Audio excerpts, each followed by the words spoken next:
Bismillahirrahmanirrahim. Assalamu alaikum dear students. I am Mohsin Munawwar, your biology teacher for MD CAT session. आज के इस lecture में हम reproduction के बारे में पढ़ेंगे जो कि आपका सेकेंड ईयर का चैप्टर नंबर 18 है जो कि यूएचएस के कंटेंट्स में शामिल है। तो चलिए लेक्चर के लिए चलते हैं बोर्ड की तरफ। लेक्चर स्टार्ट करने से पहले हम कुछ कोर्स कंटेंट जो कि यूएचएस के सिलेबस में शामिल हैं उनको अगर डिस्कस करें तो उसमें दो बेसिक कंटेंट्स हैं। फर्स्ट वन इज गैमेटोजेनेसिस, जिसमें हमें स्पर्मेटोजेनेसिस एंड oogenesis की डिटेल डिस्कशन करनी है, और दूसरा main content hormonal control of human menstrual cycle या फीमेल रिप्रोडक्टिव साइकिल जो कि हमारी बुक में दिया गया है उसके हार्मोन्स को डिस्कस करना है, जिसमें FSH, LH, oestrogen and progesterone. तो नेक्स्ट बोर्ड पे चलिए, comparison of spermatogenesis and oogenesis के लिए। जैसा कि कोर्स कंटेंट का जो पहला हिस्सा है गैमेटोजेनेसिस, फॉर्मेशन ऑफ गैमीट्स, हम ये जानते हैं कि ह्यूमन के केस में दो किस्म के गैमीट्स बनते हैं, जिसमें से एक स्पर्म है और दूसरा एग है। Sperm in case of mail formation होती है और एग जो है वो फीमेल में बनता है। तो एग और स्पर्म की फॉर्मेशन को स्पर्मेटोजेनेसिस एंड oogenesis कहा जाता है। अगर हम डिटेल डिस्कशन से पहले कुछ की पॉइंट्स जो कि कंपैरिजन में मौजूद हैं स्पर्मेटोजेनेसिस और oogenesis के, उनको डिस्कस करें तो पहले नंबर पे प्रोसेस में स्पर्मेटोजेनेसिस और oogenesis में जो प्रोसेस है, first one is their location. Location में स्पर्मेटोजेनेसिस एंटायरली टेस्टिस में होती है और oogenesis जो है मोस्टली इन ओवरीज। अब यहां पे इंपॉर्टेंट बात है कि हमने इसको एंटायरली इन टेस्टिस कहा, complete seminiferous tubule of testis में ये प्रोसेस परफॉर्म होता है, मैच्योर स्पर्म बनने के बाद टेस्टिस में से निकलता है। उसके मुकाबले में जो oogenesis है इसकी कंप्लीशन आफ्टर द फर्टिलाइजेशन होती है। अगर फर्टिलाइजेशन के बाद इसकी कंप्लीशन होती है तो इसका मतलब यह हुआ कि फर्टिलाइजेशन क्योंकि ओविडक्ट में जाके होती है, सो सेकेंडरी ओसाइट की मियोसिस 2 जाके कंप्लीट होगी ओविडक्ट में। तो इसका मतलब यह हुआ कि ओवरीज की बजाय कुछ पार्ट मियोसिस 2 का जो कंप्लीशन है वो कहां पे जाके होगी, ओविडक्ट में। तो हम कह सकते हैं that is mostly in ovaries. दूसरा पॉइंट देखिए, दैट इज मियोटिक डिवीजन्स। अब मियोटिक डिवीजन्स जो है स्पर्मेटोजेनेसिस के केस में अनइंटरप्टेड रहती हैं, थ्रू आउट द लाइफ रहती हैं और इस प्रोसेस में किसी किस्म की कोई इंटरप्शन नहीं आती। कंटिन्यूअस मियोसिस 1 और मियोसिस 2 के ऑल फेसेस कंप्लीट हो जाते हैं। उसके मुकाबले में oogenesis में देखें तो इसके लिए हमने वर्ड लिखा अरेस्टेड।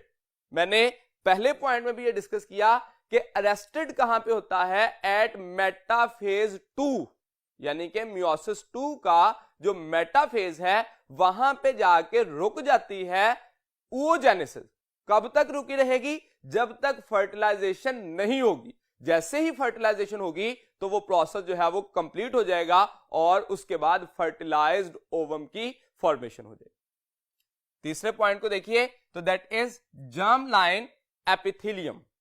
प्रोसेस में जो स्पर्मेटोजेनेसिस है उसमें जर्म लाइन एपिथेलियम ही इन्वॉल्व होती है।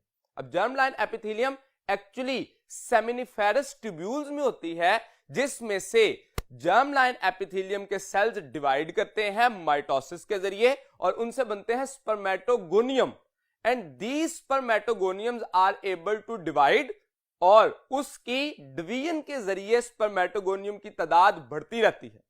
जैसे ही स्पर्मेटोगोनियम की डिफरेंशिएशन होती है तो उससे बन जाता है प्राइमरी स्पर्मेटोसाइट। यहां पे इंपॉर्टेंट बात यह है कि जर्मिनल एपिथेलियम अपनी इंटैक्ट रहती है, उसकी डिवीजन से जो सेल्स बनते हैं वो स्पर्मेटोगोनियम बना रहे होते हैं। इसलिए यह प्रोसेस क्या होगा, कंटिन्यूअस रहेगा और germ line epithelium continuously involve रहेगी। उसके मुकाबले में जब हम जर्म लाइन एपिथेलियम oogenesis में कहते हैं तो दैट इज नॉट इन्वॉल्व।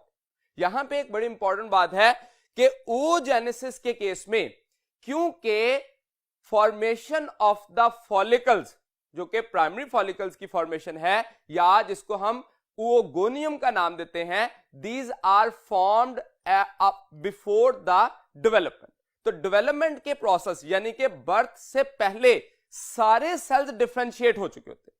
यहां पे सेल्स की डिफरेंशिएशन कब होनी है? जिस वक्त जर्म लाइन एपिथेलियम से डिवाइड करके स्पर्मेटोगोनिया बने थे। लेकिन oogenesis के केस में सारे सेल्स पहले ही अपनी कंडीशन जो है उसको कंफर्म कर चुके हैं in the form of oogonium, यानी कि उनकी फर्दर डिवीजन से वो इंक्रीज नहीं हो रहे। इस केस में जर्म लाइन एपिथेलियम जो है वो मौजूद रहती है। तो ये पॉइंट क्लियर कर लें। In case of spermatogenesis, germline epithelium will remain intact, but in case of oogenesis, germline epithelium जो है before the birth वो अपने आप को oogoनियम बना चुके होते हैं। In case of spermatogenesis, जो number of gametes हैं, these are millions per day। ये बात हमारी बुक में मेंशन नहीं है, लेकिन क्योंकि आप एमडी कैट के साथ नम्स की भी प्रिपरेशन करते हैं, तो नम्स में अक्सर ये क्वेश्चन पूछा जाता है कि नंबर ऑफ गैमीट्स स्पर्मेटोजेनेसिस में या oogenesis में कितने बनते हैं।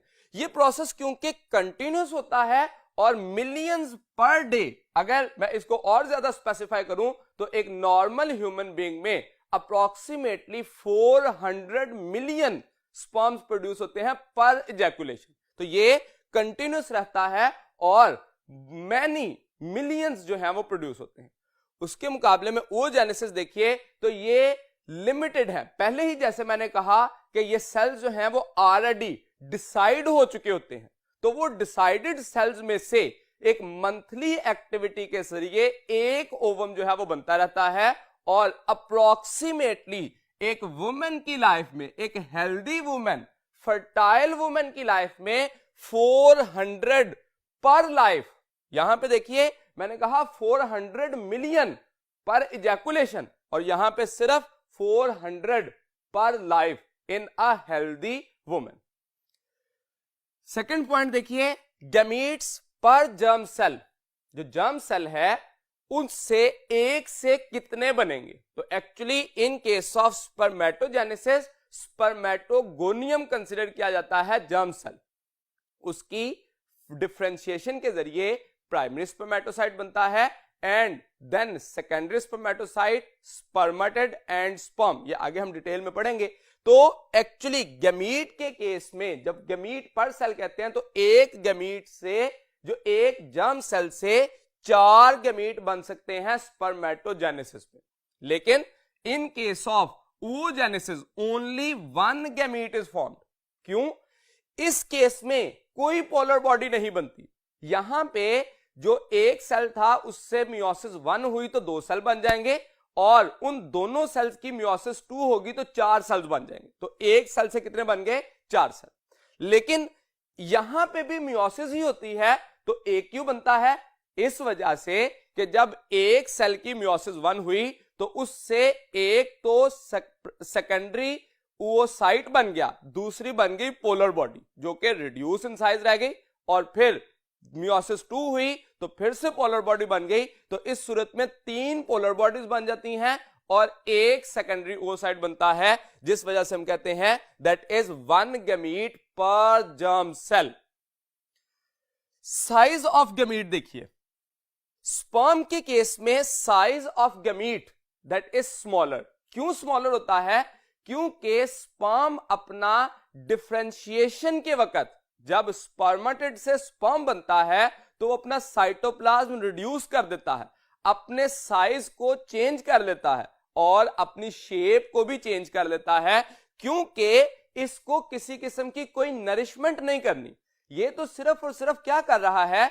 अपना जेनेटिक मटेरियल प्रोवाइड करेगा। तो इसलिए इनके केस में, स्पर्म के केस में साइज जो है वो क्या हो जाता है? स्मॉलर हो जाता है। लेकिन एग का जो साइज है दैट इज लार्जर। और शायद आपको याद हो कि नॉर्मली एग का साइज जो है वो लार्जर होता है। क्यों लार्जर होता है? क्योंकि डेवलपमेंट के दौरान जो नरिशमेंट प्रोवाइड करनी होती है that is present in the egg cell. अब ह्यूमन के केस में क्योंकि प्लेसेंटा बन जाता है तो अर्लियर केस में जो एग सेल है वो अर्लियर स्टेजेस पे, जिस वक्त अभी प्लेसेंटा डेवलपमेंट नहीं हुई, तो उस वक्त during the transfer towards the placental place यानी कि यूट्रस की तरफ, तो जब ओवरी से निकला, ओविडक्ट के अंदर ट्रेवल किया, तो ट्रैवलिंग के दौरान भी तो उसे एनर्जी चाहिए। उस एनर्जी को इस्तेमाल करने के लिए वो अपने सेल के साइटोप्लाज्म में मौजूदा न्यूट्रिएंट को ही यूज करता है, तो इस वजह से इसका साइज लार्जर होता है और स्पर्मेटोजेनेसिस में स्पर्म का साइज स्मॉलर होता है। टाइमिंग ऑफ स्पर्मेटोजेनेसिस एंड ओवोजेनेसिस पे आइए, तो बिगिनिंग ऑफ प्रोसेस। स्पर्मेटोजेनेसिस का प्रोसेस कब शुरू होता है? At puberty. प्यूबर्टी के टाइम पे जो है स्पर्मेटोजेनेसिस होती है। अब यहां पे एक इंपॉर्टेंट बात याद रखिए कि स्पर्मेटोजेनेसिस का प्रोसेस यानी कि स्पर्म बनने के लिए टेस्टोस्टेरोन रिक्वायर्ड होता है। तो क्या टेस्टोस्टेरोन प्यूबर्टी पे प्रोड्यूस होता है? तो आंसर है नहीं। टेस्टोस्टेरोन बर्थ के बाद जो है वो प्रोड्यूस होना शुरू हो जाता है, और जो टेस्टोस्टेरोन प्यूबर्टी से पहले प्रोड्यूस हो रहा होता है उसका एक्चुअल फंक्शन क्या है? That is development of the reproductive organs, और प्यूबर्टी के बाद जब प्रोड्यूस होगा तो that is responsible for secondary sex character development as well as the formation of sperm. तो ये प्यूबर्टी के टाइम पे स्पर्म सेल्स बनते हैं, इट डजंट मीन कि टेस्टोस्टेरोन भी उसी वक्त बनता है। ठीक है, ये क्लियर रखिएगा बात कि प्यूबर्टी के टाइम पे स्पर्म की फॉर्मेशन, इससे पहले जर्मलाइन एपिथेलियम मौजूद थी, इंटैक्ट थी। जैसे ही प्यूबर्टी आई तो जर्मलाइन एपिथेलियम के सेल्स माइटोसिस के जरिए डिवाइड करना शुरू किए, उनसे बनना शुरू हो गए स्पर्मेटोगोनियम, और स्पर्मेटोगोनियम दो तरह के हो गए, एक टाइप ए, एक type B. Type A further divide करते रहेंगे और उनसे दोबारा स्पर्मेटोगोनियम ही बनते रहेंगे, लेकिन जो टाइप बी है वो डिफरेंशिएट होके प्राइमरी स्पर्मेटोसाइट बना देंगे ताकि वो मियोसिस में जा सके। इस प्रोसेस को हम डिटेल में आगे पढ़ेंगे। दूसरी बात पे आइए, ओजेनेसिस। तो ओजेनेसिस के केस में जैसे मैंने कहा कि फीमेल जो है वो अपनी बर्थ से पहले ही अपने सेल्स को डिफाइन कर लेती हैं कि किन्होंने एग बनाना है, तो इसलिए हम कहते हैं that is during fetal development. तो फीटस की डेवलपमेंट के दौरान बर्थ से पहले ही ये डिसाइड कर चुकी होंगी, लेकिन यहां पे डिसाइडेड नहीं होगा, जर्मलाइन एपिथेलियम मौजूद होगी, उससे जितने मर्जी स्पर्म जो है वो बनाते रहे। दूसरा पॉइंट देखिए, दैट इज गैमीट फॉर्मेशन। अब क्योंकि इसमें जर्मलाइन एपिथेलियम इंटैक्ट है, बैंक जो है वो मौजूद है, रिजर्व ऑफ द सेल्स मौजूद है, इसलिए ये प्रोसेस कंटिन्यूअस रहेगा। हाँ, यहां पे ये जरूर फर्क आएगा कि नंबर ऑफ स्पर्म सेल्स ज्यादा या कम हो सकते हैं, that is dependent on different factors. वो इनफर्टिलिटी के दौरान नंबर ऑफ स्पर्म सेल्स खत्म भी हो सकते हैं बनना, लेकिन वो एक डिजीज केस है। नॉर्मल केस में ये कंटिन्यूअस रहेगा टिल डेथ। तीसरा पॉइंट देखिए, गैमीट रिलीज। अब अगर प्रोडक्शन कंटिन्यूअस हो रही है तो रिलीज भी तो किसी भी टाइम पे किया जा सकता ना, लेकिन इसके केस में प्रोडक्शन ही मंथली हो रही है, तो इसलिए रिलीज हर टाइम पे नहीं किया जा सकता, that is once in a month. एक मंथ में यूजुअली एक एग प्रोड्यूस किया जाता है, लेकिन रेयरली ये देखा जाता है कि 1 मंथ में एक से ज्यादा एग प्रोड्यूस हो सकते हैं, जिस वजह से जो प्रोडक्शन ऑफ ऑफस्प्रिंग है, फ्रेटर्नल ऑफस्प्रिंग जो है या फ्रेटर्नल ट्विंस की प्रोडक्शन देखी जाती है अगर एक से ज्यादा एग प्रोड्यूस हो जाए। तीसरा पॉइंट इसमें टाइमिंग में देखिए, तो एंड ऑफ प्रोसेस, जैसे मैंने कहा that is till death, continuous process है। अगर ह्यूमन मेल जो है नॉर्मल है, हेल्दी है, तो उसमें लाइफ लॉन्ग रहेगा, लेकिन जो क्वांटिटी ऑफ स्पर्म है, जो क्वालिटी ऑफ सीमन है, वो मोर और लेस फ्लक्चुएट हो सकती है। उसके लिए डिफरेंट रीजंस हो सकती हैं, उसमें जो हार्मोनल इंबैलेंस हो सकता है, उसमें जो उसकी नरिशमेंट है उसका, और मुख्तलिफ चीजों का रोल हो सकता है, इवन के स्ट्रेस का भी रोल है। तो ये लाइफ लॉन्ग है, कम या ज्यादा हो सकते हैं नंबर ऑफ स्पर्म। इसमें स्टॉप हो जाती है, ठीक है, जैसे फीमेल बूढ़ी हो जाती है तो यहां पे स्टॉप एट मेनोपॉज। तो इस प्रोसेस को ऐसा टाइम जिस वक्त फीमेल के केस में फर्दर एग प्रोडक्शन रुक जाए तो उस प्रोसेस को कहा जाता है मेनोपॉज। और लास्ट पॉइंट देखिए, दोनों के केस में कौन से मेन हार्मोन्स होते हैं? तो मेन हार्मोन्स में हम कहते हैं इन केस ऑफ मेल ICSH, जिसको हम इंटरस्टिशियल सेल स्टिमुलेटिंग हार्मोन कहते हैं, एंटीरियर पिट्यूटरी से प्रोड्यूस होता है। और FSH फॉलिकल स्टिमुलेटिंग हार्मोन, यहां पे ये भी बात याद रखिए, ICSH वही हार्मोन है जिसको हम फीमेल में LH कहते हैं। तो दो नाम रखे जाते हैं मेल के केस में according to its target site इसकी, क्योंकि इंटरस्टिशियल सेल है इसलिए हम इसको कह देते हैं इंटरस्टिशियल सेल स्टिमुलेटिंग हार्मोन। और in case of the second hormone FSH follicle stimulating hormone, और तीसरा हार्मोन आता है टेस्टोस्टेरोन। अब फीमेल के केस में देखें तो 4 हार्मोन डिस्कस किए गए, FSH है फॉलिकल स्टिमुलेटिंग हार्मोन, एस्ट्रोजन है, LH जिसको हम ल्यूटिनाइजिंग हार्मोन कहते हैं, यहां पे उसी को नाम देते हैं इंटरस्टिशियल सेल स्टिमुलेटिंग हार्मोन, और यहां पे उसको नाम देते हैं ल्यूटिनाइजिंग हार्मोन, ल्यूटिनाइजेशन करता है यानी कि ओव्यूलेशन का सबब बनता है। और लास्ट पे the most important hormone that is progesterone. अब ये एक कंपैरिजन हमने देखा इन टर्म ऑफ कीवर्ड्स। ये कीवर्ड्स मैंने इसलिए लिखे कि किसी भी पॉइंट पे आपको जो एमसीक्यू पूछा जाता है तो आप विद रेफरेंस टू कीवर्ड उसको आंसर कर सके, क्योंकि अब हमारा डिटेल्ड पेपर तो नहीं होना, पेपर होना है एमसीक्यूज बेस्ड। एमसीक्यूज में सिंगल वर्ड ऑप्शन होनी है, और सिंगल वर्ड ऑप्शन जो है वो सुटेबल ऑप्शंस में इस तरह के वर्ड इस्तेमाल किए, 100% ये वर्ड नहीं होते लेकिन इस तरह के वर्ड इस्तेमाल किए जाते हैं, और आप अपने एमसीक्यू की जो लाइन है, जो उसका क्वेश्चन है, उसको पढ़ के तो आसानी से आंसर कर सकते हैं अगर आप कीवर्ड जानते हैं। इन दोनों प्रोसेस की डिटेल के लिए चलते हैं नेक्स्ट बोर्ड की तरफ। जी, तो स्पर्मेटोजेनेसिस, जैसे प्रीवियसली हमने दोनों स्पर्मेटोजेनेसिस और ओजेनेसिस के कीवर्ड्स देखे, तो यहां पे मैंने स्टार्ट में उन्हीं कुछ कीवर्ड्स को मेंशन किया कि ये प्यूबर्टी पे स्टार्ट होती है, ऑलमोस्ट 14 to 16 इयर्स पे यूजुअली आजकल जो है वो ह्यूमन मेल जो है वो प्यूबर्टी में आ जाता है, through out the life till death produce होता रहता है, मिलियंस पर डे, ये भी हमने बात पहले कर दी है। और इनसाइड द सेमिनिफेरस ट्यूब्यूल, ये एक इंपॉर्टेंट बात है, सेमिनिफेरस ट्यूब्यूल, जब आप टेस्टिस का क्रॉस सेक्शन देखते हैं तो उसके अंदर सेमिनिफेरस ट्यूब्यूल, कन्वोल्यूटेड ट्यूब्यूल्स मौजूद होती हैं जिनको नाम दिया जाता है सेमिनिफेरस ट्यूब्यूल्स।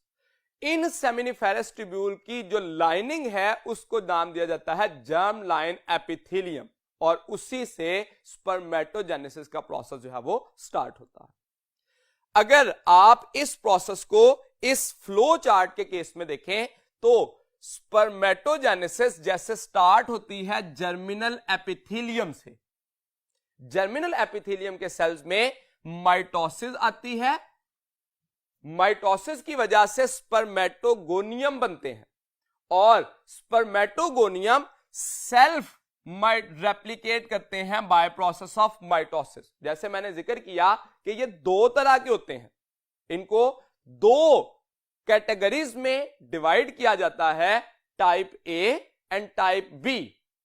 टाइप ए उनको इसलिए कहा जाता है कि वो सेल्फ रेप्लिकेटिंग हो जाते हैं इंक्रीज इन नंबर करने के लिए, और जो टाइप बी है they are able to differentiate या स्पेशलाइज्ड, ऐसे सेल्स जो कि स्पेशलाइज्ड हो जाएंगे for the process of meiosis, उनको नाम दिया जाएगा प्राइमरी स्पर्मेटोसाइट।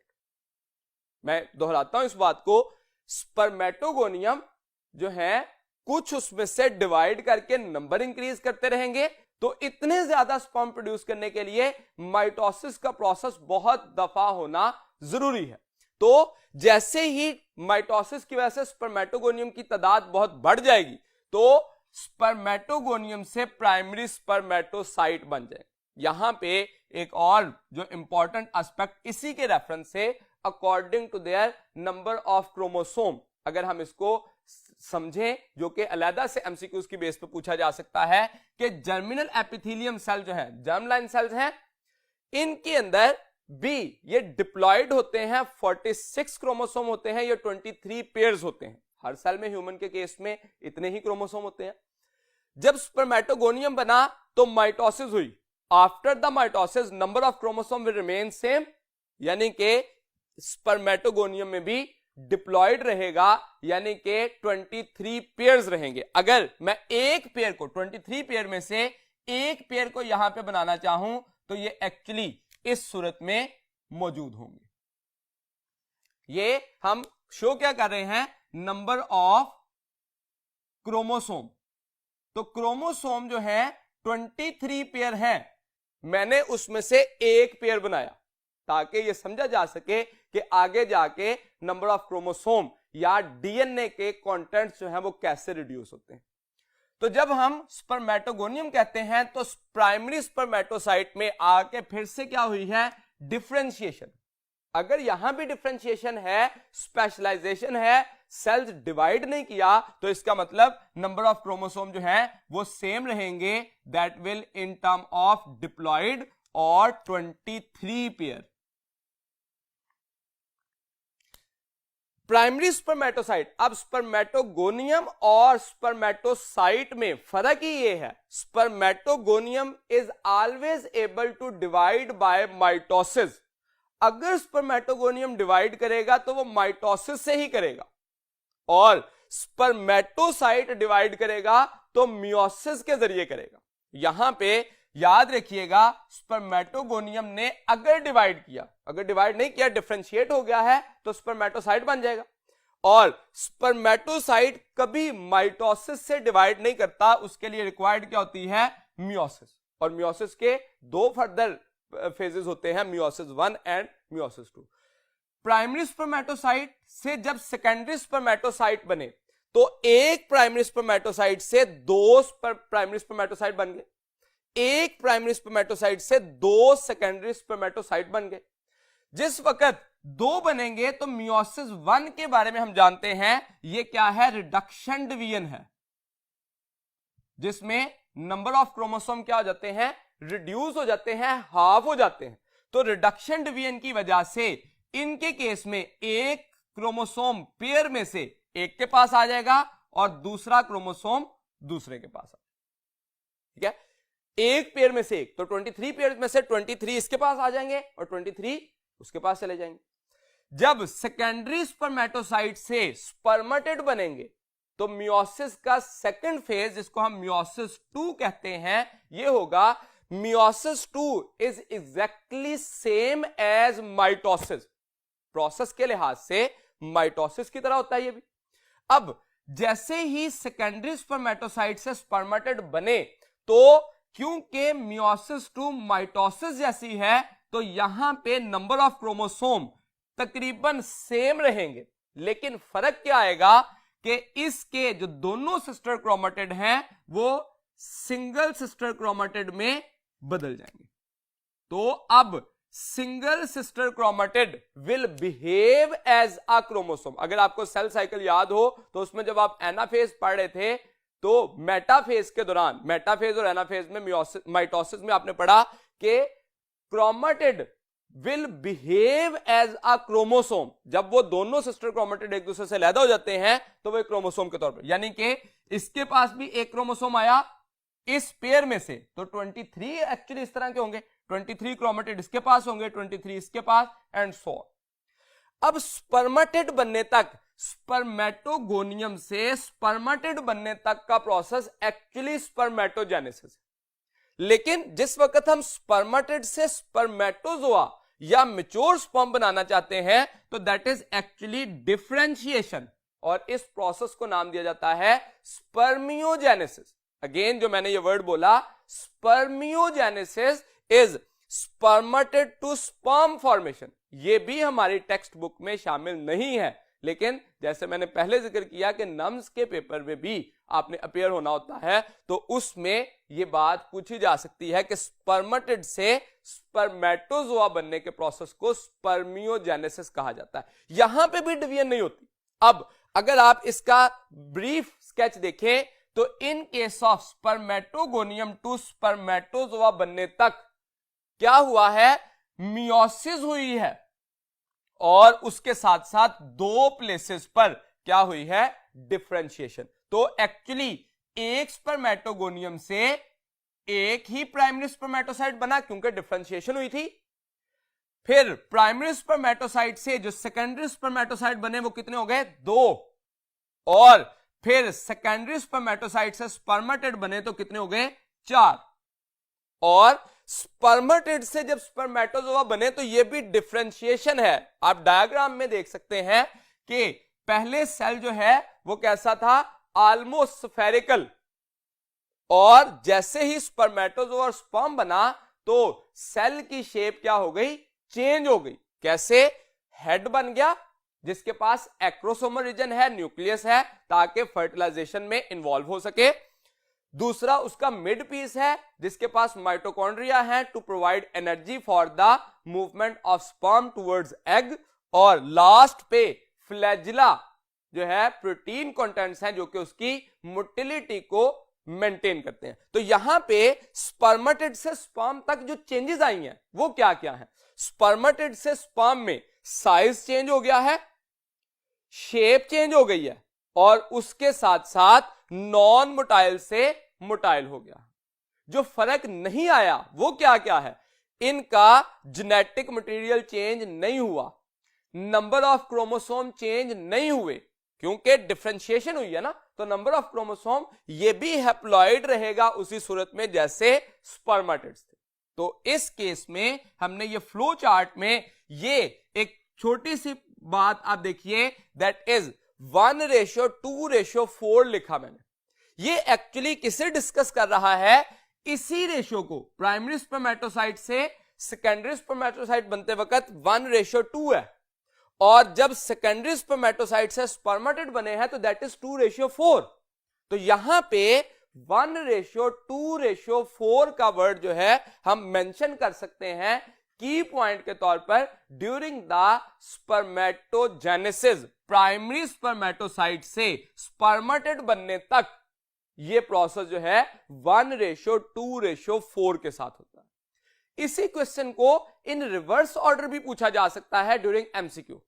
मतलब कैसे, ये कहा जा सकता है कि स्पर्मेटिड को बनाने के लिए, दो स्पर्मेटिड बनने के लिए कितने सेकेंडरी स्पर्मेटोसाइट होंगे, तो एक्चुअली एक होगा।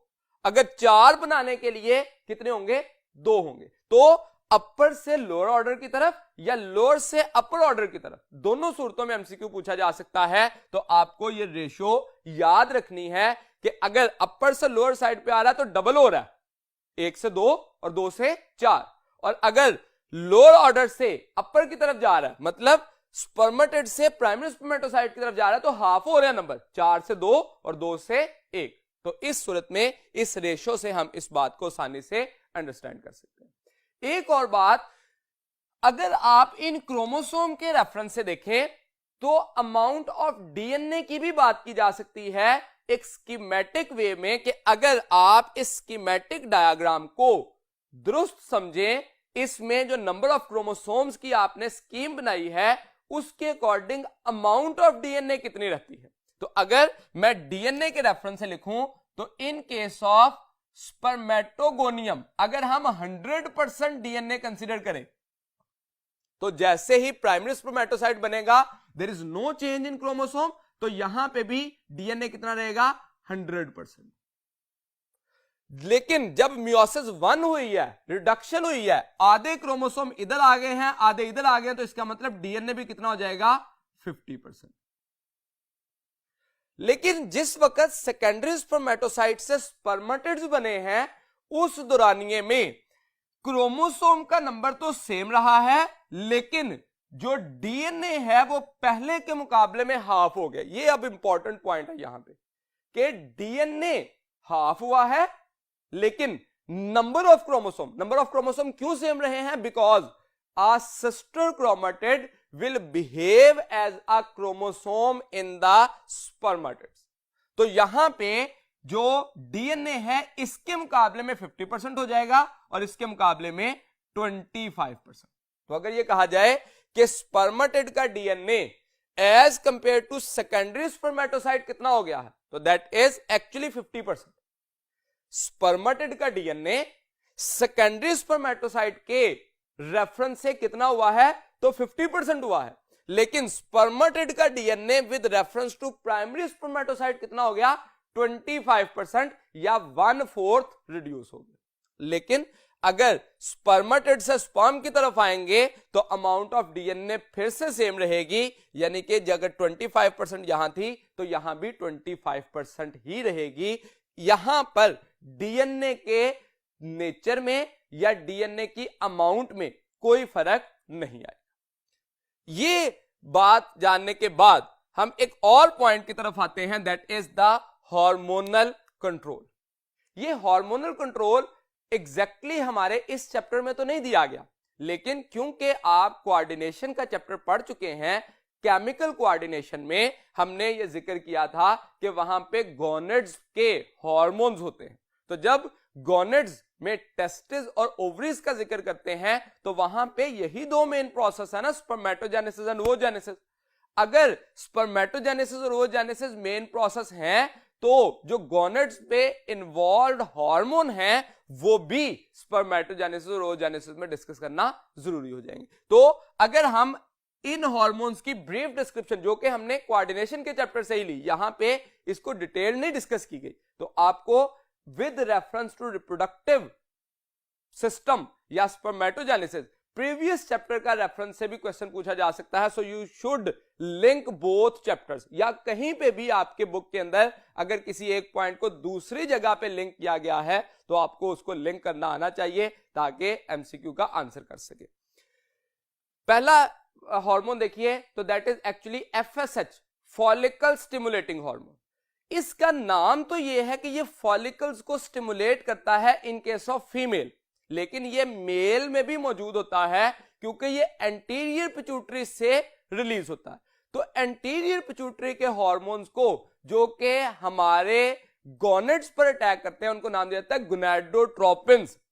और एफएसएच और आईसीएसएच, इसके बारे में हमने जब केमिकल कोऑर्डिनेशन पढ़ा था तो इसके लिए कहा था बोथ हैव सेम या common releasing factor from hypothalamus.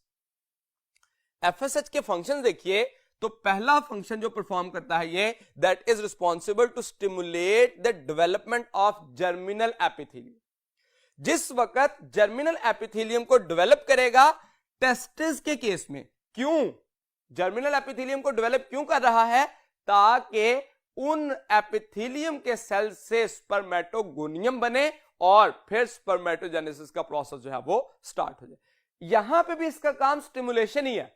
वहां पे ये फॉलिकल्स को स्टिमुलेट करता था फीमेल्स के केस में, और मेल के केस में ये जर्मिनल एपिथेलियम को स्टिमुलेट करता है और स्पर्म प्रोडक्शन के लिए हेल्प करता है। डायरेक्टली स्पर्म प्रोडक्शन में इन्वॉल्व नहीं है, क्योंकि इसने स्टिमुलेट किया है तो अल्टीमेटली इसका भी स्पर्म प्रोडक्शन में एक रोल होगा इनडायरेक्ट। दूसरे नंबर पे देखिए तो आईसीएसएच, इंटरस्टिशियल सेल स्टिमुलेटिंग हार्मोन, जिसको हम फीमेल के केस में ल्यूटिनाइजिंग हार्मोन भी कहते हैं। दोनों सेम हार्मोन है, लेकिन ICSH in case of male कहा जाता है। Why? Because of its target size, name of the target size. ये टारगेट करता है इंटरस्टिशियल सेल्स को। इंटरस्टिशियल सेल्स होते कहां पे हैं? These are between the seminiferous tubules. अब जो सेमिनिफेरस ट्यूब्यूल के दरमियान में सेल्स हैं, इंटरस्टिशियल सेल्स, या इन्हीं सेल्स को दूसरा नाम दिया जाता है लीडिंग सेल्स। ये सेल्स जो हैं वो स्टिमुलेट करते हैं किसको?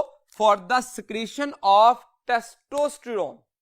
तो टेस्टोस्टेरोन की प्रोडक्शन करेंगे इंटरस्टिशियल सेल, और इस प्रोडक्शन की वजह से अल्टीमेटली क्या बनेगा? That is responsible for production of sperm. तो टेस्टोस्टेरोन का लेवल जितना ज्यादा होगा उतना स्पर्म की प्रोडक्शन जो है वो बढ़ती जाएगी। तो ये स्टिमुलेट करेंगे प्रोडक्शन ऑफ टेस्टोस्टेरोन। जब तीसरा हार्मोन टेस्टोस्टेरोन आएगा due to the stimulation of ICSH, तो ये क्या करेगा? टेस्टोस्टेरोन फीटस के दौरान, जैसे मैंने शुरू में जिक्र किया था कि स्पर्म प्रोडक्शन तो प्यूबर्टी पे आकर स्टार्ट हुई, लेकिन टेस्टोस्टेरोन जो है वो प्यूबर्टी पे नहीं आएगा, वो फीटल स्टेज पर ही बनना शुरू हो जाएगा। तो फीटस में ये क्या करता है, डेवलपमेंट ऑफ सेक्स ऑर्गन। तो जिस वक्त डेवलपमेंट होनी है सेक्स ऑर्गन की, तो उसके लिए फीटस में जो कि हार्मोन होगा वो टेस्टोस्टेरोन अपना काम करेगा। इन case of adult stage at puberty, ये हार्मोन क्या करेगा, सेकेंडरी सेक्स कैरेक्टर्स की डेवलपमेंट करेगा, जिसमें से कॉमन कैरेक्टर कौन कौन से हैं, दाढ़ी का आ जाना, आवाज का भारी हो जाना, और उसके साथ साथ स्पर्म प्रोडक्शन स्टार्ट हो जाना। तो ये डेवलपमेंट ऑफ सेक्स ऑर्गन करते हैं, सेकेंडरी सेक्स कैरेक्टर्स, और उसके साथ साथ प्रोडक्शन ऑफ स्पर्म, ये इसका बुनियादी रोल है। तो ये हमने कुछ हार्मोन जो हैं वो जिक्र किया जो कि स्पर्मेटोजेनेसिस के दौरान अपना रोल प्ले करते हैं।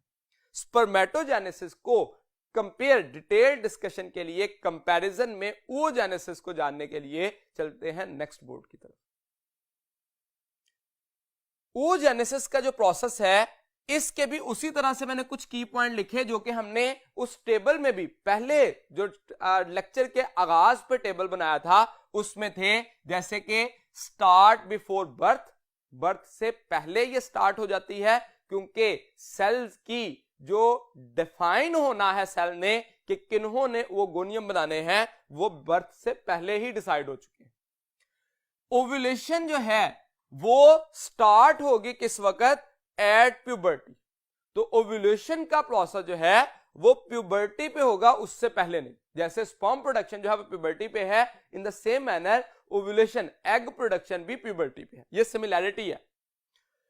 Menstrual cycle start at puberty, और इसको नाम दिया जाता है मिनार्की, स्पेशल टर्म है menarche, that is start of the menstrual cycle. यानी कि फीमेल के केस में जो फर्स्ट मेंस्ट्रुअल साइकिल होगा उसको नाम दिया जाएगा मिनार्की।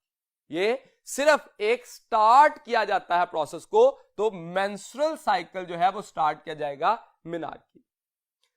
इसको स्टॉप किया जाता है लेटर एज ऑलमोस्ट 40s और अर्ली 50s, यानी कि 40 और 50 साल की एज के दरमियान। ये भी बात हमारी बुक में मेंशन नहीं है, ये मिनार्की का वर्ड भी मेंशन नहीं, लेकिन आपको एक additional information for other entry test जो कि आपने देने हैं उसके लिए ये बताया गया कि मिनार्की हो सकती है।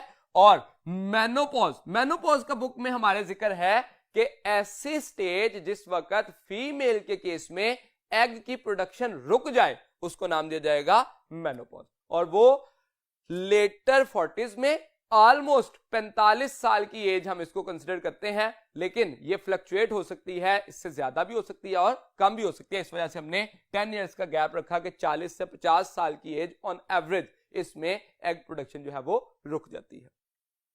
ये एक पीरियोडिक रिप्रोडक्टिव साइकिल है, मंथली एक्टिविटी है जैसे हमने पहले कहा, और इसमें रेशियो 1:1 रहती है। इस रेशियो को जानने के लिए हम अगर बने हुए चार्ट को देखें जो कि oogenesis को एक्सप्लेन कर रहा है, तो उसमें जो पहला सेल होता है दैट इज ओगोनियम।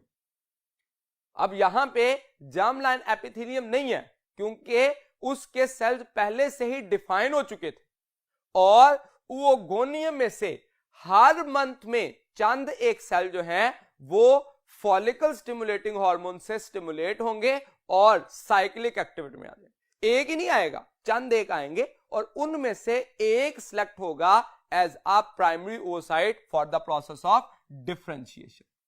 तो एक जो ओगोनियम है वो डिफरेंशिएशन में आया, स्पेशलाइज हुआ टू फॉर्म प्राइमरी oocyte। अब ये जो प्राइमरी oocyte है इसकी मियोसिस 1 हुई, जैसे हम पहले जिक्र कर चुके हैं, ये रिडक्शन डिवीजन है, तो मियोसिस 1 की वजह से क्या बना, सेकेंडरी oocyte। यहां तक का प्रोसेस प्राइमरी oocyte से सेकेंडरी oocyte तक का प्रोसेस स्पर्मेटोजेनेसिस के साथ कंपेरेबल है, लेकिन डिफरेंस आ गया एक, क्या कि at the time of meiosis 1 जो सेल्स बने हैं उसमें से एक क्या बन गई है, पोलर बॉडी। वहां पे पोलर बॉडी का कॉन्सेप्ट नहीं था, यहां पे साइज में रिड्यूस हो गई। ये एक्चुअली कंपटीशन है, जिसके पास बेटर नरिशमेंट है, बेटर न्यूट्रिएंट है, वो आगे डेवलप करेगी और दूसरा स्ट्रक्चर क्या हो जाएगा, रिड्यूस हो जाएगा। स्पर्म में ऐसा क्यों नहीं हुआ, क्योंकि स्पर्म को तो न्यूट्रिएंट रिक्वायर्ड ही नहीं थे ना कि नेक्स्ट लेवल तक वो लेके जाए, इनको रिक्वायर्ड थे। तो यहां पे पहले तो पोलर बॉडी बन गई, फिर सेकेंडरी ओसाइट की जब मियोसिस 2 हुई, तो यहां पे भी स्पर्मेटोजेनेसिस के साथ इसका डिफरेंस है कि मियोसिस 2 जो है वो ब्लॉक हो जाती है एट मेटाफेज 2, मेटाफेज 2 पे ब्लॉक हो जाएगी। कब तक ब्लॉक रहेगी, जब तक उस सेकेंडरी ओसाइट की फर्टिलाइजेशन नहीं हो जाती। इसी वजह से हम इसको डिसकंटिन्यूअस प्रोसेस भी कहते हैं या अरेस्टेड मियोसिस का नाम भी दिया जाता है। सेकेंडरी ओसाइट से जब मियोसिस 2 हो जाएगी तो उसकी वजह से एक ओवम बनेगा और 3 पोलर बॉडीज।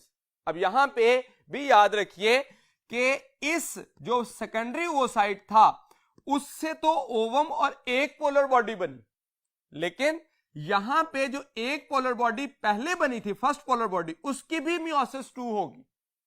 सेल तो है ना, वो आगे फंक्शनल ना हो एक बनाने के लिए, वो अलग बात है, लेकिन वो सेल जरूर है, ऐसा नहीं है कि वो सेल नहीं है। तो सेल है तो उसकी मियोसिस 2 होगी, इसलिए एक ओवम होगा और 3 पोलर बॉडी हो जाएंगे। तो यहां पे भी प्राइमरी ओसाइट से सेल 4 ही बने हैं, लेकिन फंक्शनल उसमें से कितने हुए हैं, 1। तो इस वजह से इस केस में हम कहेंगे दैट इज 1, यहां पे भी 1 फंक्शनल रहेगा और यहां पे भी 1 फंक्शनल रहेगा। सो हम कह सकते हैं दैट इज रेशियो ऑफ 1:1। तो ये पॉइंट जो हमने लिखा, इसको स्पर्मेटोजेनेसिस के साथ कंपेयर किया जा सकता है। 1:2:4 था, यहां पे 1:1 है। एक और बात यहां पे जो इंपॉर्टेंट है, हम उसी कंपैरिजन में यहां पे भी क्रोमोसोम को लिख सकते हैं और यहां पे क्रोमोसोम उसी तादाद में रहेंगे, उसी पैटर्न में रहेंगे जो कि स्पर्मेटोजेनेसिस में थे। कैसे, ये देखिए, अगर हम यूं कहें कि ये 2 क्रोमोसोम थे, 23 पेयर्स हैं, उसमें से एक पेयर को हमने यहां पे भी स्कीमेटिक तौर पर ड्रॉ किया, उसमें से जो एक क्रोमोसोम है इस सेल में आ गया और एक क्रोमोसोम पोलर बॉडी के पास आ गया। फिर जो एक क्रोमेटिड इधर आ गया और एक पोलर बॉडी के पास आ गया, और इधर से भी एक इसके पास और एक इसके पास। तो मतलब जो नंबर ऑफ क्रोमोसोम है वो सेम रहे, अमाउंट ऑफ डीएनए भी उसी सूरत में रहेगी जैसे हमने स्पर्मेटोजेनेसिस में जिक्र किया।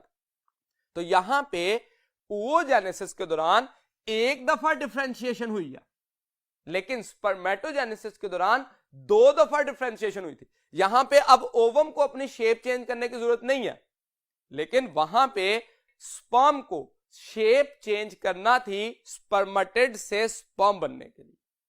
ठीक है, अगर हम अपने कॉन्सेप्ट को रिव्यू करें तो उसके लिए हम एक एमसीक्यू डिस्कस करते हैं।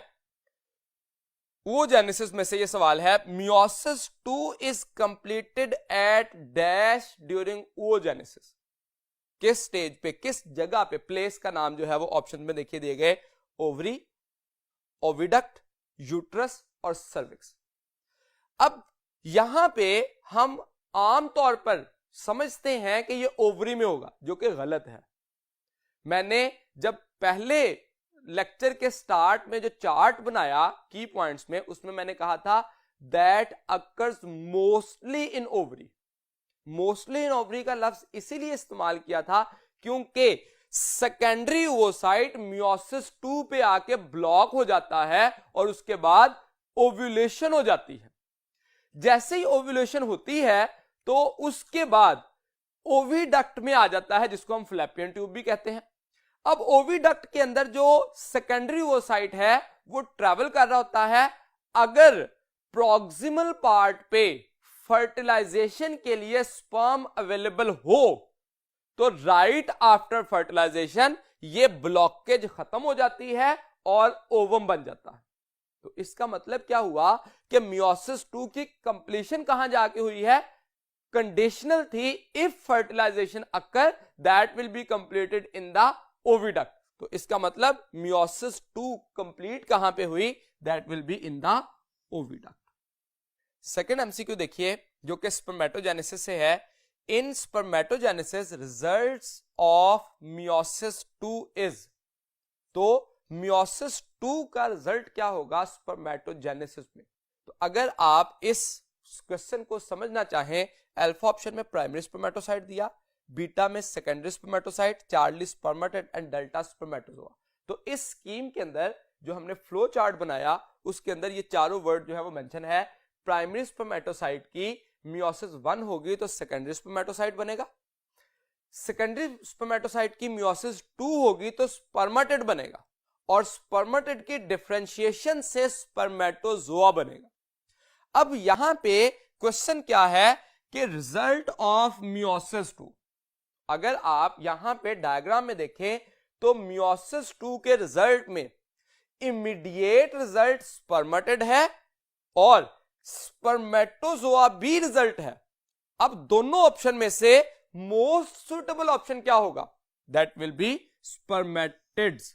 क्यों, क्योंकि ये इमीडिएट रिजल्ट है ना, स्पर्मेटोजोआ जो है वो उसके बाद बना है।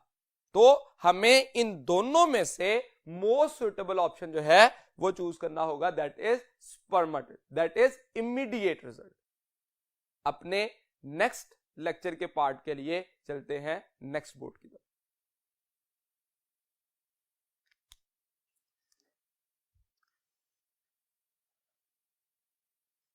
जी तो स्टूडेंट्स, जो रिप्रोडक्शन के टॉपिक में सेकंड इंपॉर्टेंट टॉपिक था दैट वाज मेंस्ट्रुअल साइकिल और फीमेल रिप्रोडक्टिव साइकिल। हमारे सिलेबस के अंदर फीमेल रिप्रोडक्टिव साइकिल या ह्यूमन मेंस्ट्रुअल साइकिल का लफ्ज इस्तेमाल किया गया है। इसके हार्मोनल फ्लक्चुएशंस या हार्मोनल कंट्रोल का जिक्र हमने मोस्ट इंपॉर्टेंटली करना है, जिसमें FSH, LH, oestrogen and progesterone किस तरह से इस साइकिल को कंट्रोल करते हैं। अगर हम एक स्कीमेटिक वे में देखें तो जो फीमेल रिप्रोडक्टिव साइकिल है ये एक साइक्लिक एक्टिविटी है फॉर एग प्रोडक्शन। ये हमने पहले डिस्कस किया वो जेनेसिस में कि एग जो है वो मंथली प्रोड्यूस होता है, ऑलमोस्ट 28 डेज का ये साइकिल होता है, जिस वजह से हम इसको नाम देते हैं साइक्लिक एक्टिविटी।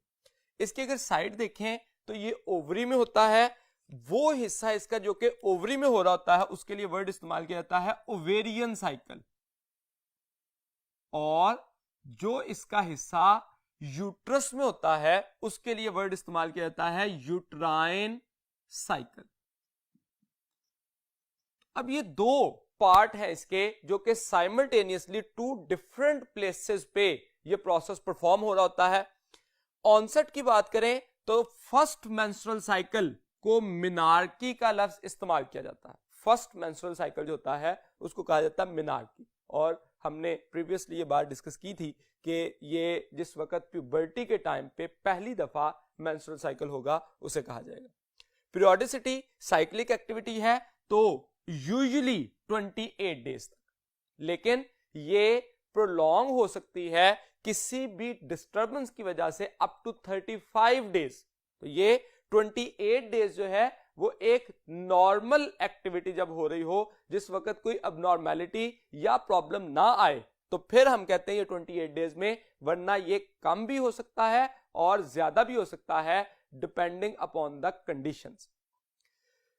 स्टेजेस देखिए या फेजेस भी इसी को कहा जाता है। इसके जो 4 फेजेस हैं, फॉलिकुलर फेज जिसमें फॉलिकल डेवलपमेंट होती है, ओव्यूलेशन जिसमें एग रिलीज होता है the most important phase, luteal phase जिसमें कॉर्पस ल्यूटियम बनेगा ताकि प्रोजेस्टेरॉन की सिक्रीशन की जा सके, और menstruation that is actually the start of the menstrual cycle जो कि मेंस्ट्रुएशन कहलाता है, जो कि ब्लीडिंग की एक्टिविटी कंसीडर की जाती है। इसकी रेगुलेशन देखें जो कि हमारा बेसिक कंसर्न है, जो हमारे टाइटल में टॉपिक के टाइटल में शामिल है कि ये रेगुलेट कैसे किया जाता है। तो उसमें 4 हार्मोन जो हैं वो एक्चुअली पार्टिसिपेट करते हैं। उसमें एफएसएच है, एलएच है, एस्ट्रोजन है एंड प्रोजेस्टेरॉन।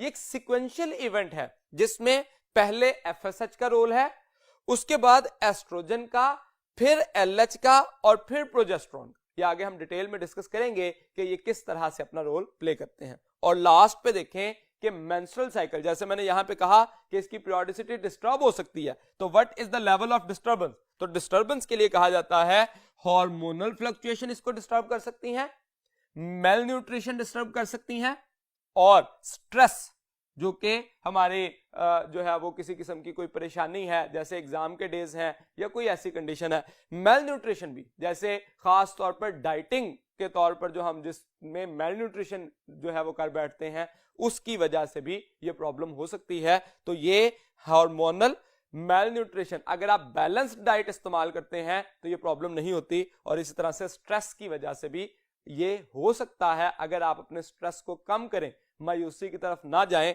तो अल्टीमेटली मेंस्ट्रुअल साइकिल जो है वो नॉर्मल रहेगा। इसी फेजेस को फर्दर डिस्कस करने के लिए चलते हैं नेक्स्ट बोर्ड की तरफ।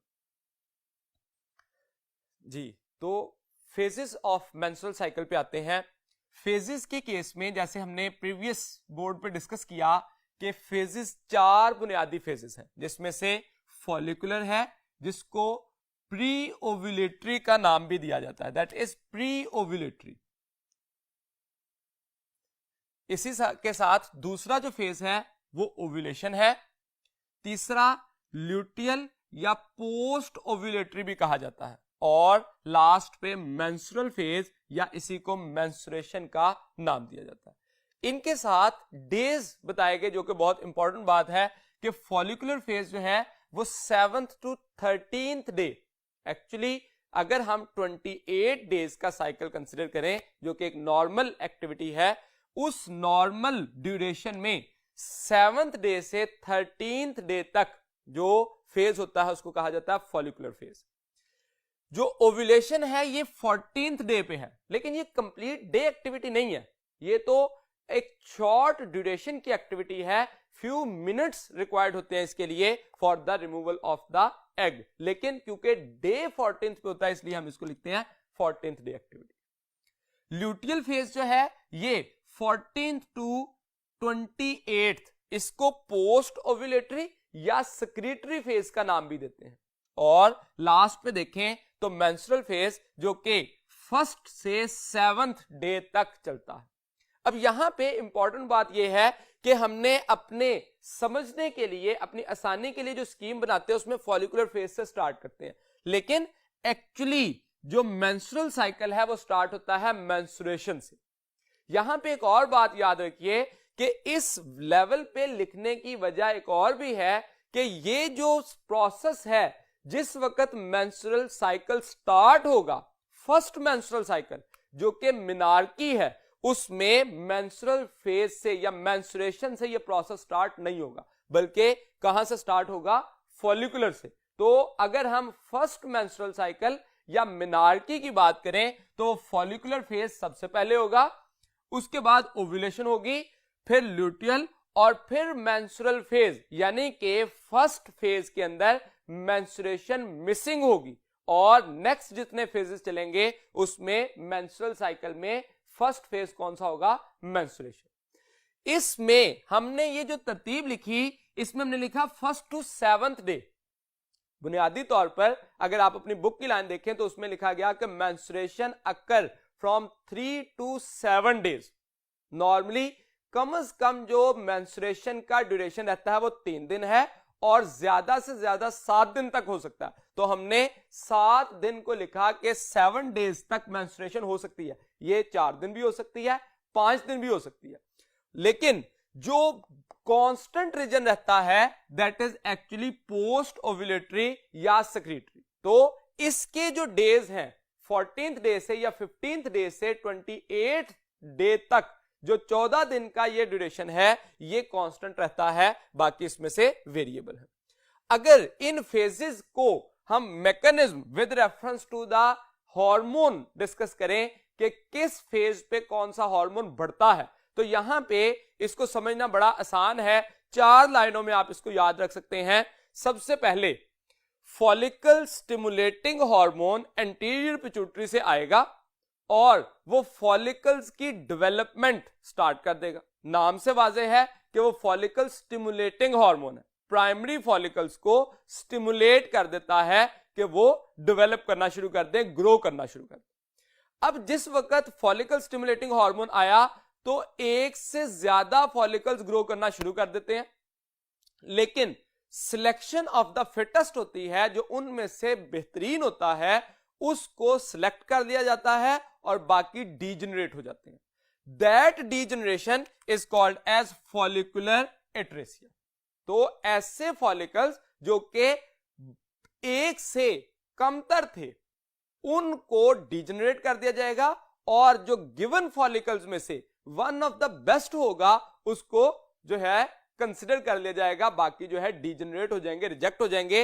And degeneration of remaining follicle is called follicular atresia. अब जैसे ही फॉलिकल स्टिमुलेटिंग हार्मोन आया तो फॉलिकल स्टिमुलेटिंग हार्मोन के बढ़ने की वजह से एस्ट्रोजन रिलीज होना शुरू हुआ, यानी कि एफएसएच जो है वो क्या काज करता है, इंक्रीज इन एस्ट्रोजन लेवल।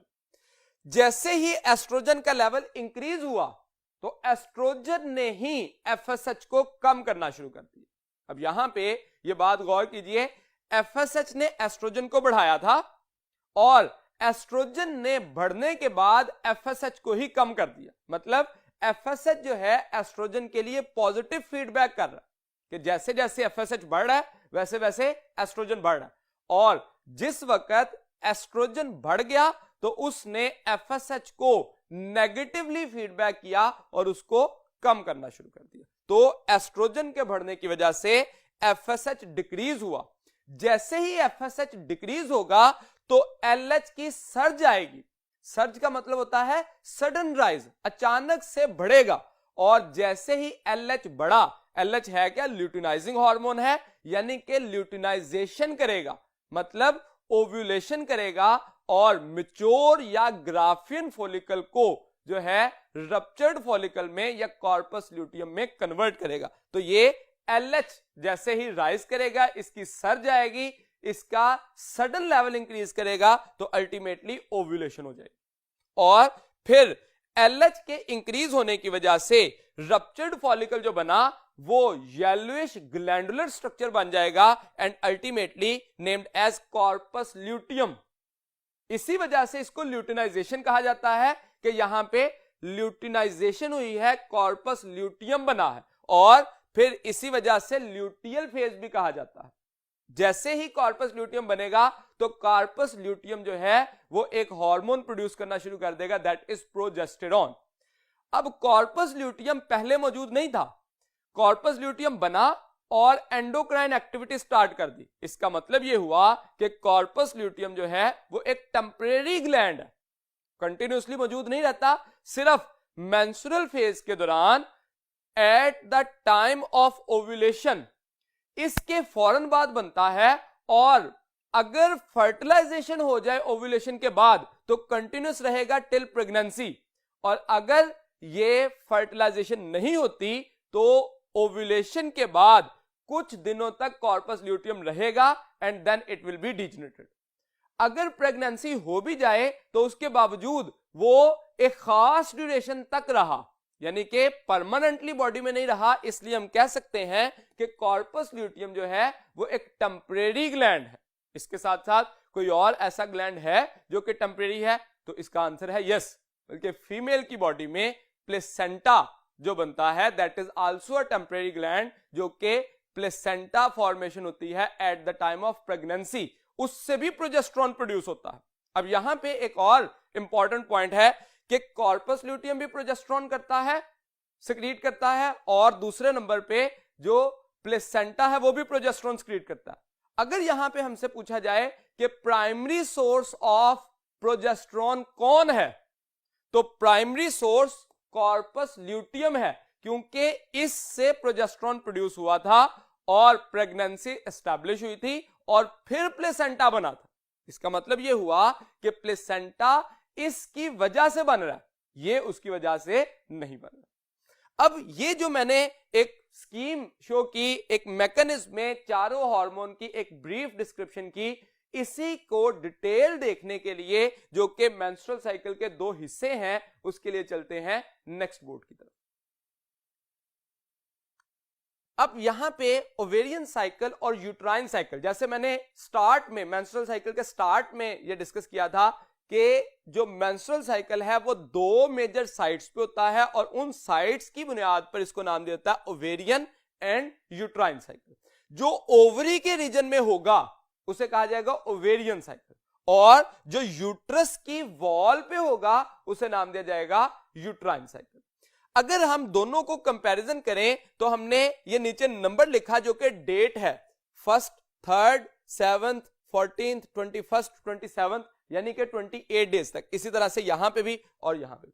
तो इसका मतलब ये हुआ कि ये एक्चुअली एक ड्यूरेशन शो की गई है उस मंथली एक्टिविटी की कि उसमें प्लाज्मा हार्मोनल कंसंट्रेशन क्या होगी, इसी तरह से फॉलिकल की डेवलपमेंट कैसी हो रही होगी, यानी कि जैसे जैसे हार्मोन ब्लड प्लाज्मा में बढ़ते हैं तो फॉलिकल की कंडीशन क्या होगी, और इसी तरह से जो ये हार्मोन एस्ट्रोजन और प्रोजेस्टेरोन बढ़ते हैं तो अल्टीमेटली यूट्रस की वॉल की कंडीशन क्या होगी, इसको इस डायग्राम में, स्कीमेटिक डायग्राम में शो किया। अगर इसको नोट करें आप, तो जो एंटीरियर पिट्यूटरी ग्लैंड है वो प्रोड्यूस करता है गोनाडोट्रोपिन्स, जिसमें से दो हैं LH एंड FSH।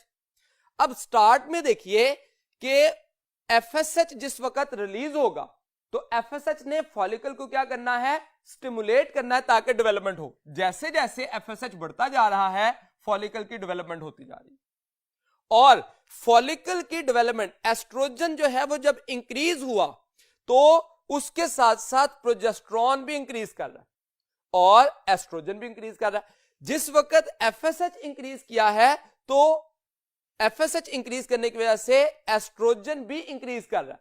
अब हमने ये बात की थी कि जिस वक्त एस्ट्रोजन का लेवल राइज होगा तो वो FSH को क्या करना शुरू कर देगा, कम करना शुरू कर देगा। तो देखिए FSH कम होना शुरू हो गया, तो एस्ट्रोजन बढ़ता जा रहा है और FSH कम होना शुरू हो गया। LH की बात करें तो जैसे जैसे एस्ट्रोजन बढ़ेगा तो LH की सर्ज आएगी। ये पॉइंट सबसे इंपॉर्टेंट पॉइंट है, that is the 14th day. 14th day पे देखिए तो FSH का लेवल भी राइज है लेकिन LH की सर्ज आई है, और अचानक से बढ़ने की वजह से यहां पे ओवरी में देखिए तो ओव्यूलेशन हो गई। जो ग्राफियन फॉलिकल या मैच्योर फॉलिकल बना था, प्राइमरी से सेकेंडरी बनता है, टर्शियरी, फिर ग्राफियन और मैच्योर फॉलिकल बन जाता है, उस फॉलिकल की ओव्यूलेशन हुई, एग रिलीज हो गया, और जो रिमेनिंग स्ट्रक्चर रह गया था that is responsible to form the glandular structure, जिसको हम नाम देते हैं कॉर्पस ल्यूटियम। अब जैसे ही कॉर्पस ल्यूटियम बनेगा तो ओव्यूलेशन, अब इससे पहले वाले हिस्से में देखिए ओवेरियन साइकिल में ओव्यूलेशन से पहले जो स्टेज से उसको कहा गया फॉलिकुलर या प्री ओव्यूलेटरी। इसी बात को कंपैरिजन में देखिए कि ओव्यूलेशन से पहले जिस हिस्से को हम ओवरी में फॉलिकुलर कह रहे हैं वो यूट्रस में प्रोलिफरेटिव है, प्रोलिफरेशन हो रही है, मतलब जो वॉल ऑफ द यूट्राइन है, endometrium, inner wall of uterine, वो प्रोलिफरेट कर रही है, आहिस्ता आहिस्ता थिक हो रही है और वास्कुलराइज हो रही है। ओव्यूलेशन के बाद वाला हिस्सा देखिए ल्यूटियल फेज, इसको हम पोस्ट ओव्यूलेटरी भी कहते हैं, और in case of uterine wall उसको स्क्रीटरी फेज का नाम दिया जाता है। तो एक्चुअली हमें कंपैरिजन में यह याद रखना होगा कि फॉलिकुलर फेज को प्री ओव्यूलेटरी भी कहा जा सकता है, इसी को प्रोलिफरेटिव भी कहा जाता है। उसके मुकाबले में जब ल्यूटियल फेज कहते हैं तो ये पोस्ट ओव्यूलेटरी भी होता है और इसी को स्क्रीटरी का नाम भी दिया जाता है। इस केस में जिस वक्त प्रोजेस्टेरोन, अब ये जो ब्लैकिश लाइन आप देख रहे हैं, जिस वक्त एस्ट्रोजन बढ़ रहा था तो एस्ट्रोजन के बढ़ने की वजह से प्रोजेस्टेरोन भी बढ़ना शुरू हुआ after the surge of LH, और LH की सर्ज के बाद प्रोजेस्टेरोन इंक्रीज होना शुरू हो गया। यहां पे हम ये बात जानते हैं कि एस्ट्रोजन का काम क्या था, that was responsible for the thickening and vascularization. ये स्टिमुलेट करता था यूट्राइन वॉल को ताकि वो थिक और वास्कुलराइज हो। इसने स्टिमुलेट किया और प्रोजेस्टेरॉन ने क्या किया, मेंटेन किया। ये बड़ा एक इंपॉर्टेंट पॉइंट इसमें डिफरेंशिएट किया जाता है, एमसीक्यूज में पूछा जाता है। Oestrogen is responsible for stimulation या initiation of thickness and vascularisation. तो जो यूट्राइन वॉल है एंडोमेट्रियम, वो थिक होती जा रही है और उसमें ब्लड वेसल्स की सप्लाई बढ़ती जा रही है। जैसे जैसे एस्ट्रोजन बढ़ता जा रहा है, इंक्रीज हो रही है, और जैसे प्रोजेस्टेरॉन आया तो ये मेंटेन होना शुरू होगी। मेंटेन रहेगी कब तक, अगर प्रेगनेंसी हो गई तो ये कंटिन्यूस रहेगी। फर्टिलाइजेशन हो गई, प्रेगनेंसी स्टैब्लिश हो गई और इंप्लांटेशन का प्रोसेस हो गया तो ये थिकनेस कंटिन्यूस रहेगी। लेकिन अगर फर्टिलाइजेशन नहीं हुई तो अल्टीमेटली कॉर्पस ल्यूटियम क्या होना शुरू हो जाएगा, डीजेनरेट, और वो बन जाएगा वाइटिश स्ट्रक्चर जो कि नॉन ग्लैंडुलर हो जाएगा, जिसको नाम दिया जाएगा कॉर्पस एल्बिकैन। अब जैसे ही ये स्ट्रक्चर डीजेनरेट हुआ तो इसी से प्रोजेस्टेरॉन प्रोड्यूस हो रहा था, तो प्रोजेस्टेरॉन का लेवल भी कम होना शुरू हुआ। जैसे ही प्रोजेस्टेरॉन का लेवल कम हुआ तो ये जो वॉल थिक हुई थी ये यहां से अब रप्चर होना शुरू हो जाएगी। अब इस एरिया से जैसे ही रप्चर होगी तो ब्लीडिंग स्टार्ट हो जाएगी। तो इसका मतलब एंड पर जाके मेंस्ट्रुएशन यानी कि ब्लीडिंग का प्रोसेस स्टार्ट हो जाएगा। इस सारे प्रोसेस में हमने एक्चुअली हार्मोन्स का जो मैकेनिज्म है उसको देखा कि कौन सा हार्मोन किस हार्मोन को बढ़ाता है या कम करता है। इसको हम with reference to feedback mechanism भी याद रख सकते हैं कि जब एफएसएच का लेवल बढ़ा तो एस्ट्रोजन का लेवल भी इंक्रीज होगा, और जिस वक्त एस्ट्रोजन का लेवल बढ़ा तो उसने एफएसएच के लेवल को कम कर दिया। जैसे ही एफएसएच का लेवल कम हुआ तो एलएच का लेवल राइज होना शुरू हो गया।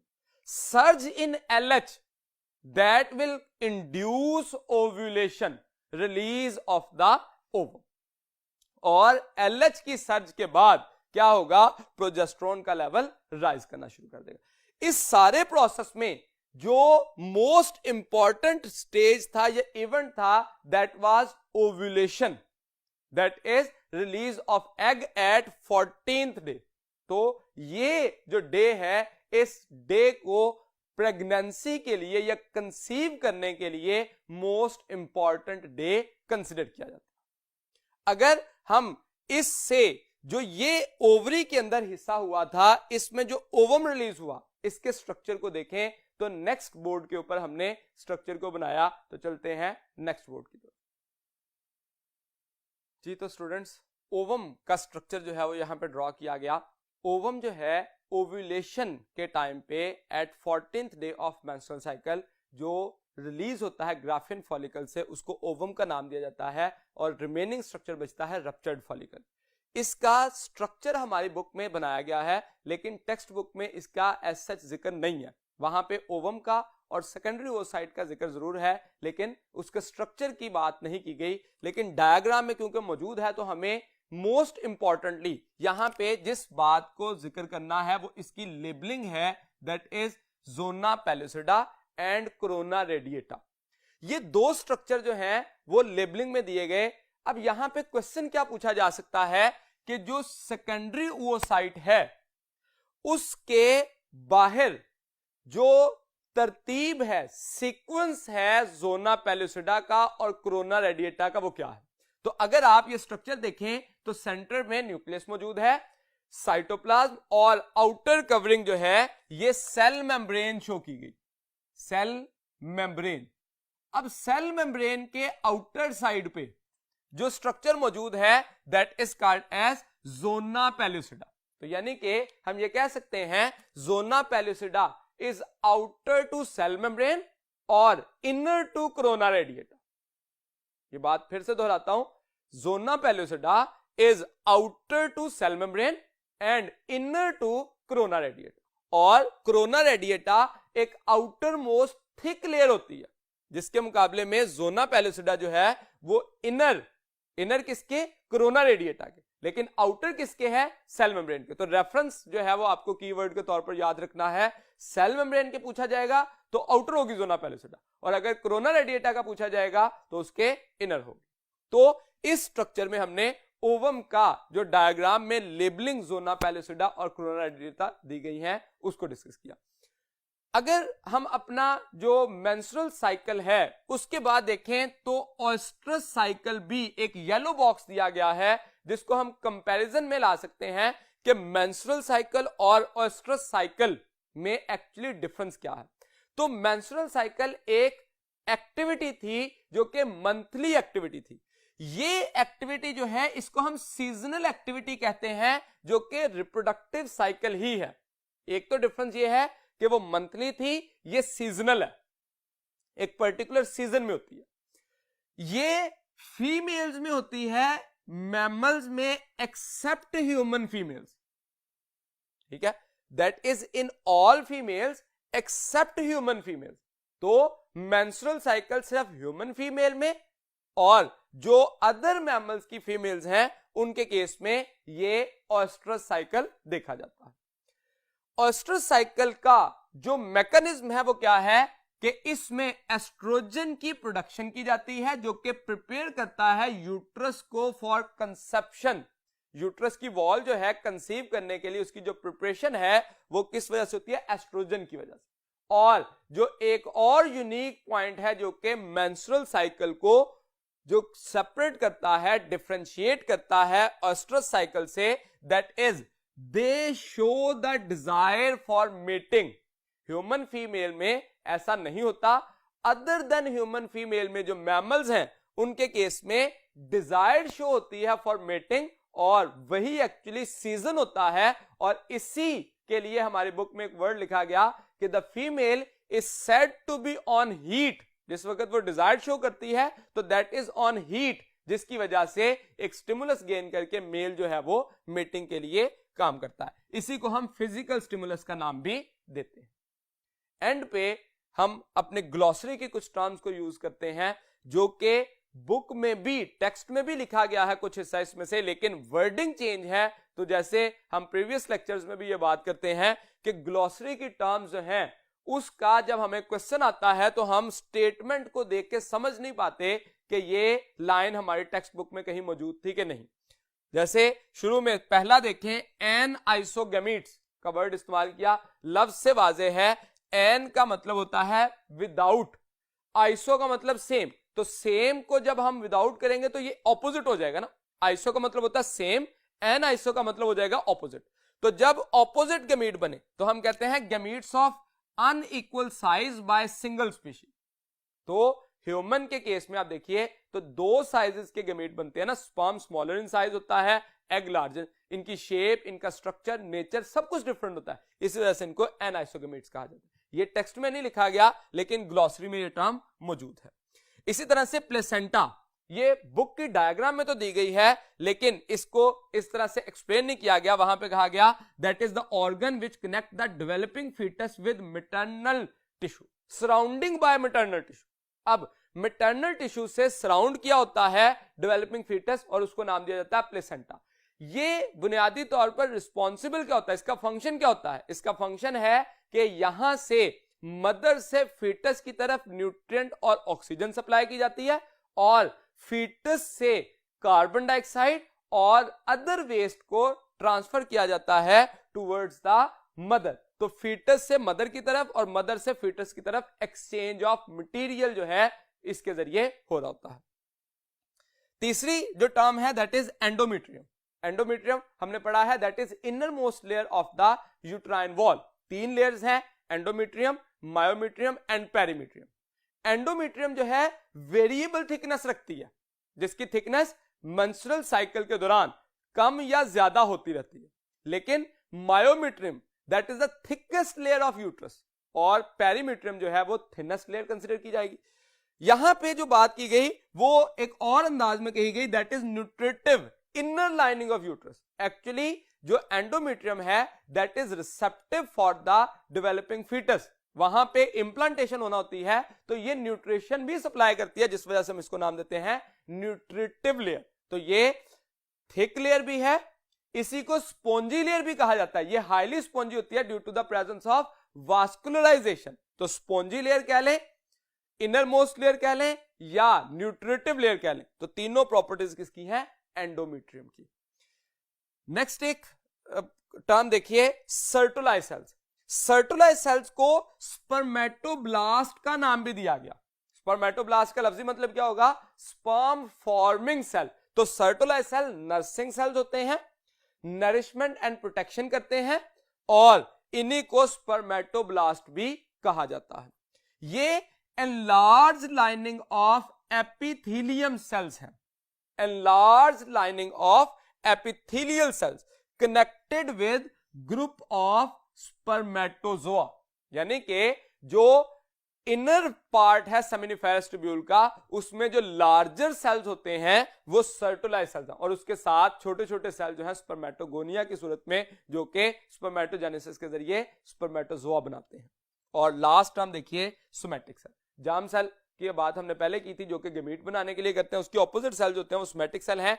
Any cell of an organism except that destined, जिसकी डेस्टिनी जो है, किस्मत डिसाइडेड हो कि उसने जर्म बनाना है, जर्म सेल बनाना है, तो उसको जो गमीट बनाना है जिस सेल ने, उसको हम सोमैटिक नहीं कहेंगे, उसको जर्म सेल कहेंगे। और ऐसा सेल जो कि गमीट ना बनाए उसे नाम दिया जाता है सोमैटिक। सोमैटिक में सोमा का लफ्जी मतलब ही बॉडी होता है, जो बॉडी के रिमेनिंग सेल्स बनाएगा, जो गमीट नहीं बना रहे उनको नाम दिया जाएगा सोमैटिक सेल। जी तो स्टूडेंट्स, यहां पे आज का हमारा लेक्चर कंप्लीट हुआ। उम्मीद है कि आप मेरी बात समझ गए होंगे। अपना बहुत ख्याल रखिएगा। अल्लाह हाफिज।